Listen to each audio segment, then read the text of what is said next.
Hello అండి, welcome to our channel Hindus world. చాలా రోజుల తర్వాతకి వాయిస్ ఓవర్తో మీ ముందుకు వచ్చేసాను. ఈరోజు నేను తీసుకొచ్చిన రెసిపీ పాలకూర పెసరపప్పు.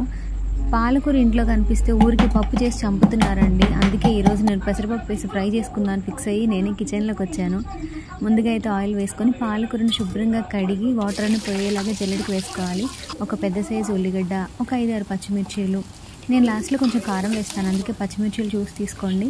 ఓ 2 ఎండుమిర్చి, కరివేపాకు అన్నీ వేసి చక్కగా ఫ్రై చేసుకున్న తర్వాత కాస్త పసుపు కూడా వేసి ఫ్రై చేసుకొని కొంచెం జీలకర్ర, ఎల్లిపాయ, అల్లం ఉంటే కచ్చాపచ్చ దంచుకోండి.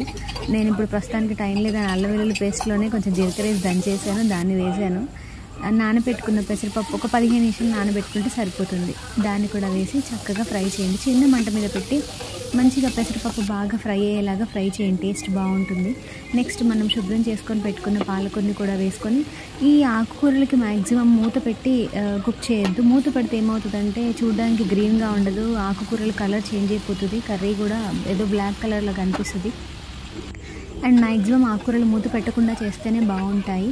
సో ఇలా మూత పెట్టకుండా మంచిగా ఫ్రై చేసుకున్న తర్వాతకి ఇందులో టేస్ట్కి సరిపడే సాల్ట్, కారము వేసుకొని మంచిగా టేస్ట్ చూసుకొని అడ్జస్ట్ చేసుకొని వేసుకోండి.